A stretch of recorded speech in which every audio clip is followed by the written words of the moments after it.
welcome to another episode of Accessibility.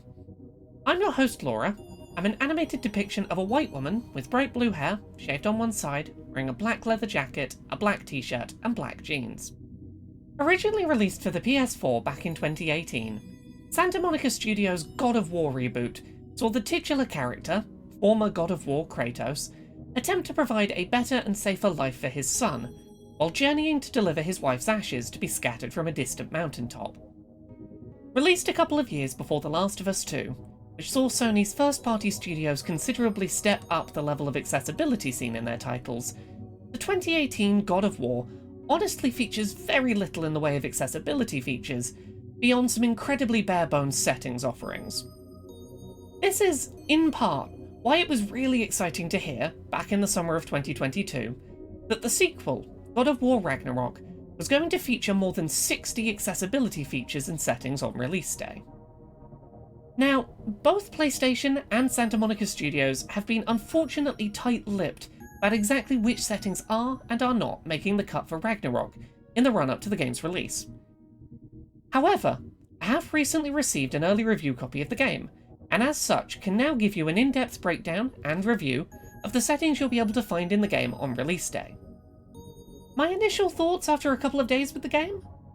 God of War Ragnarok is a huge step forward in accessibility for the series that pushes PlayStation first-party accessibility forward in some key ways, without quite doing enough to become a new benchmark title for accessibility standards. There are a few settings that are missing that I would have liked to see implemented, or a few settings whose implementation wasn't quite perfect, but this title still stands head and shoulders above 99% of what the mainstream video game industry is currently accomplishing in terms of accessibility standards. So this week, on Accessibility, we're going to be breaking down all of the major accessibility settings found in God of War Ragnarok. We're going to talk about which settings are present, which settings are missing, and which settings are implemented in ways that definitely leave room for improvement. When first booting up God of War Ragnarok, it's clear that Santa Monica Studios have taken a lot of inspiration from the accessibility settings offering implementation seen in The Last of Us Parts 1 and 2 from fellow PlayStation studio Naughty Dog, while pushing forward a few positive optimizations of their own to streamline overall user experience.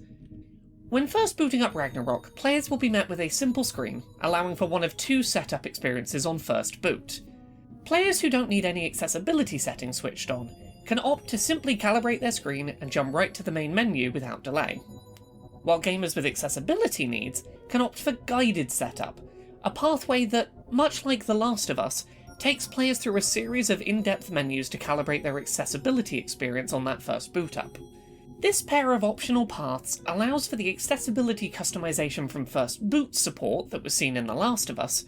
but manages to also offer a quick skip solution for players who want to get quickly to the game with its default settings, a really smart compromise. Screen reader support is switched on as default for this first menu screen, with a single button press allowing for the setting to be switched on permanently going forward throughout the setup process. If you select Guided Setup, players will first be greeted with a series of common settings choices, many of which are useful for players outside of those with a disability, or those who may not think of their particular needs as being accessibility needs.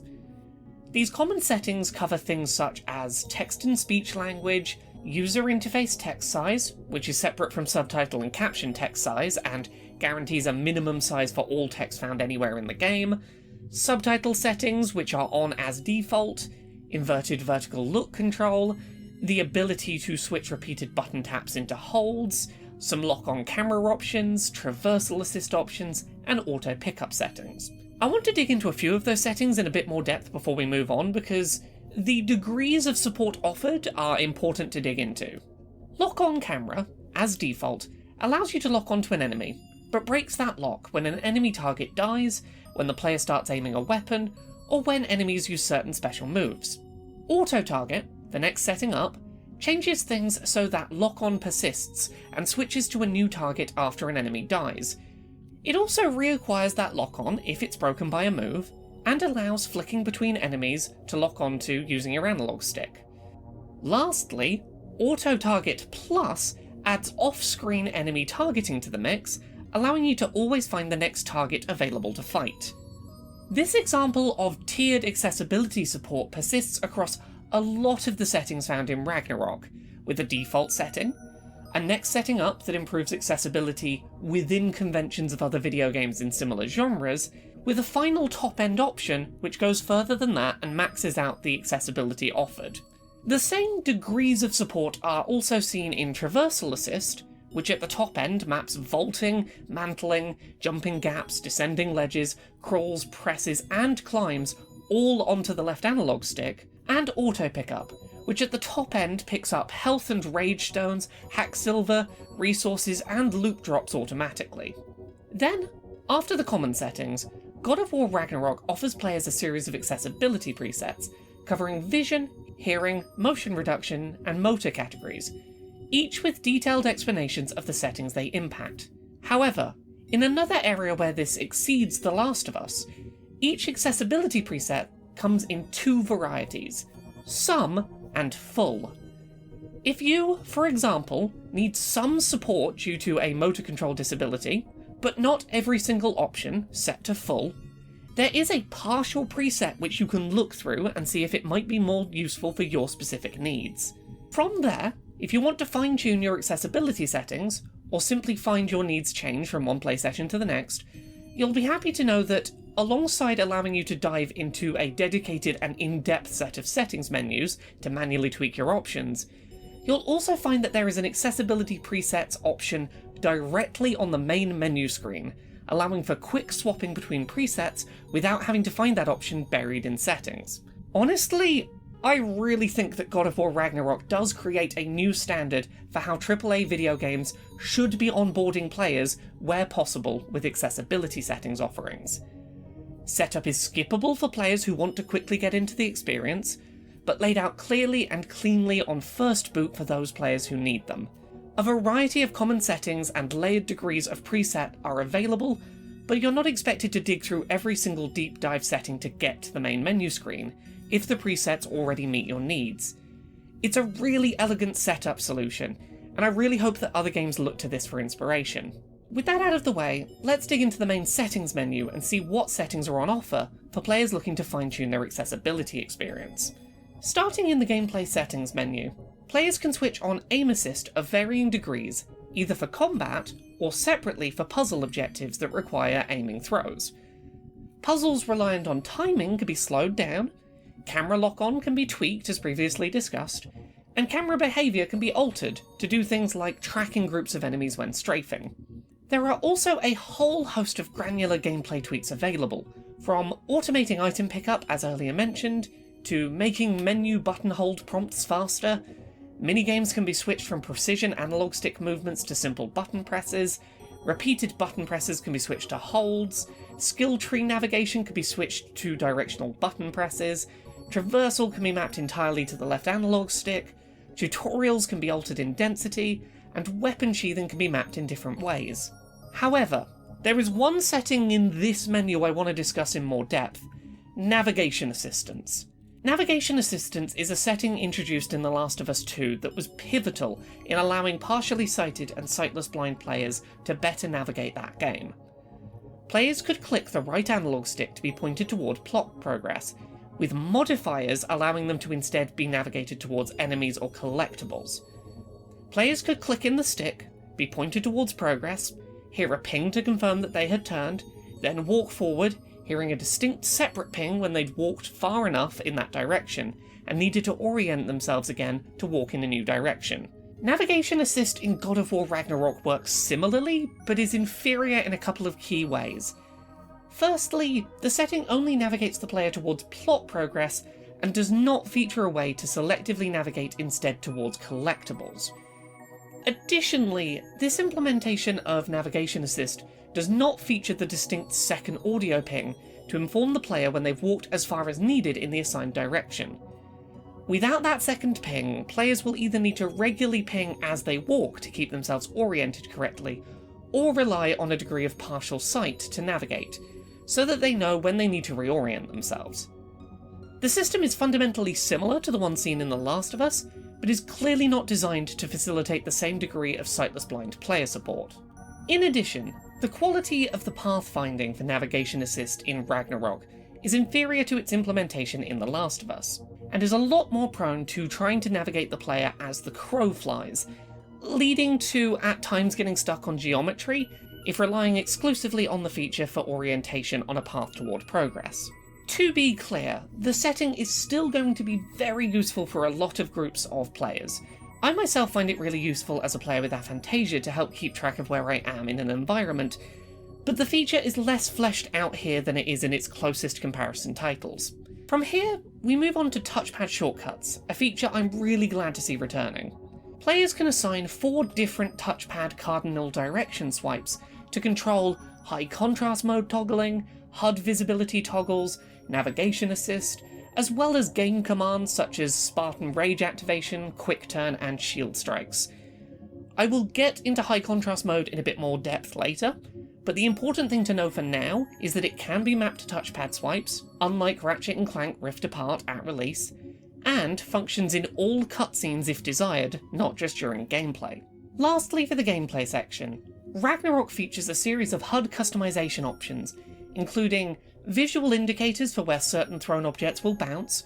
controller visualization, which shows an outline of a controller on screen and highlights buttons and sticks being pressed or rotated in real time for players who benefit from visual confirmation of their inputs being correctly recognized, a persistent and customizable center screen dot of varying sizes and colors, and customizable HUD elements. Moving to graphics and camera, players can reduce film grain and motion blur, as well as reducing the degree of severity of full-screen flashing effects in-game. Ragnarok does not make any promises of fully removing full-screen flashes, simply reducing them. Rotation speed and aim sensitivity can be tweaked, and both ambient camera sway and camera shake can be reduced. For players who find motion controls personally more comfortable or easier than analog sticks, motion aiming is an option that's available with several degrees of customization. Moving on to the audio and subtitles menu, players can manually tweak the volume of dialogue, music, sound effects, and controller speaker sounds. Additionally, options exist to adjust the balance of panned audio for players with reduced hearing in one ear like myself, or to turn all audio to mono for players with complete hearing loss on one side. Dialogue can be set to center pan to make sure it's never panned towards an ear with reduced hearing, and can be boosted in the audio mix overall, to help make it clearer and cleaner in the overall mix, at the potential detriment of music and sound effect losing a little clarity. Subtitles and captions are available as separate settings toggles, with a really nice degree of customizability. Subtitle dialogue color can be customized separately from speaker name color and non-dialogue caption colors, allowing for players to, at a glance, differentiate between all 3 different types of information that a line of text on screen might be conveying. There are also options for direction indicators, subtitle size alterations separate from and larger in size than UI text, subtitle and caption background opacity, and whether or not the game blurs behind captions. You can also see all of these settings changes preview in real time as you make those changes, which really helps with getting these setting choices correct at first setup. In the text and colour menu, players can tweak UI text size, icon size, turn on a high contrast HUD, select colour blindness filters, alter the colour blindness filter strength, and change the colour of UI elements to colours that are more friendly to colourblind players of varying kinds. This is also the menu where we first encounter high contrast mode properly, which comes with a whole host of pros and a couple of cons compared to other implementations of the feature. God of War Ragnarok features a number of different presets for high contrast mode, designed for different kinds of users. There is a general default setting, 3 different presets designed for colorblind users, one focused on highlighting collectibles, one that primarily highlights dangerous enemies, and one focused on supporting players for whom changes in game lighting present visibility challenges. God of War Ragnarok does allow for really nice degrees of granular tweaking of colours for high contrast mode game elements, with choices of 14 different colours available, and high contrast mode can be set to be active during cutscenes, with the ability to toggle on and off with a touchpad swipe, which is all really appreciated features. However, the game also features the least vibrant and, dare I say it, least high contrast implementation in any first-party PlayStation title. It's tricky to articulate quite what about this implementation differs from other PlayStation titles, At first I thought the colours chosen were less vibrant, but I don't think that is actually the case. The colours are, if anything, just a lot more susceptible to lighting changes in the world, while not being placed on as dark of a contrasting backdrop. They are not consistently lit, independent of the scene or location of the character, meaning that in dark scenes, the high contrast character models will appear a lot more dark, and in light scenes, they will be a lot brighter. This causes some colours, such as the default high contrast colour for NPC companions, to appear at times washed out and hard to see against bright grey backgrounds, or causes darker shades, such as the deep blue default for the player character, to become hard to see when in shadow. There were times playing God of War Ragnarok where it was genuinely easier to see characters by momentarily switching off high contrast mode, as their default appearance was easier to see, a situation which ideally should never occur with this setting. Thankfully, being able to toggle high contrast mode on and off with a touchpad swipe helps to mitigate this, but it's still unfortunate. High contrast mode's inclusion in Ragnarok is undoubtedly a step forward for the series, and I'm glad it's here, but its implementation doesn't stand toe-to-toe with other PlayStation titles that include the feature. God of War Ragnarok's controller remapping menu, as expected, contains full controller remapping support, as well as a series of alternative presets, and multiple custom slots, so that you can swap between different control presets without messing up one that you've previously made. Ragnarok's accessibility menu largely consists of settings found across the above-mentioned menus, with a smaller selection of accessibility-focused settings collected together into a singular menu, alongside the game's preset options. There are, however, a few unique options in this menu. Audio cues can be switched on by navigating to this menu, as well as screen reader support if not previously selected, with both able to be audio level customised. Evasion style can be altered, with an option to add additional invincibility frames while evading, on all but No Mercy and God of War difficulties. You can also get mid-mini-boss checkpoints on all but the top 2 difficulties, which function similarly to those found in Pokemon Legends Arceus. If you can get a mini-boss down to a set health threshold before dying and restarting, that progress will be maintained on restart. For example, if you die while a mini-boss is at half health or lower, you may restart to find it still at half health. Beyond that, the game contains a glossary of audio cues for partially sighted blind players to learn individual sound effects, an admittedly bare-bones recap of the original 2018 God of War, and 5 difficulty mode options, which can be altered once you've already begun playing, each described by how they balance combat difficulty compared to story priority. In terms of last things to note, while God of War Ragnarok did receive one audio-described trailer prior to release, the finished game does not feature audio descriptions. As limited as The Last of Us Part 1's implementation of this feature is, that level of support is not yet seen in Ragnarok. However, in one area where Ragnarok does outdo The Last of Us, with audio cues turned on, any time an in-game prompt requires an analog stick to be pushed in a specific direction, the game will use text-to-speech to inform the player which direction, even if text-to-speech itself is not switched on as a general setting, which is really useful. While I've certainly not had time to finish playing through God of War Ragnarok at the time of making this video, I have had plenty of time to get a sense of how I feel about the accessibility settings on offer, and the quality of their implementation in-game. Put simply, God of War Ragnarok is a huge step forward in accessibility for the series. The level of accessibility support seen in this game easily puts it in similar company to games like The Last of Us 2 and Spider-Man Miles Morales, head and shoulders above most of this industry's output, even if it's not quite positioned to replace The Last of Us Part 1 as my AAA accessibility reference point. There are things that Ragnarok, right now, does better than any other game in terms of its accessibility support. Its onboarding process is basically perfect,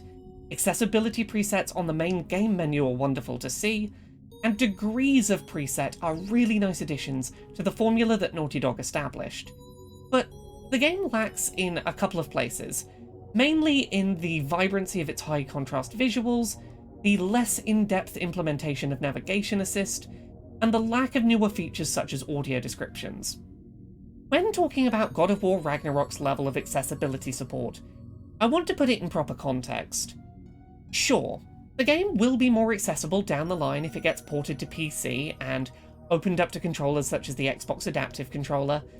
and it's not doing quite as much as our current industry benchmark in terms of supporting sightless play, but when those are the biggest complaints that I could levy, that still puts Ragnarok right up there with the handful of key examples that other game developers should be looking toward for inspiration on how to be more accessible. There are places that the game could be improved post-release, but Ragnarok is still an incredibly impressive leap forward for the series, bringing many accessibility standards to the forefront and pushing forward new standards I hope other developers learn from.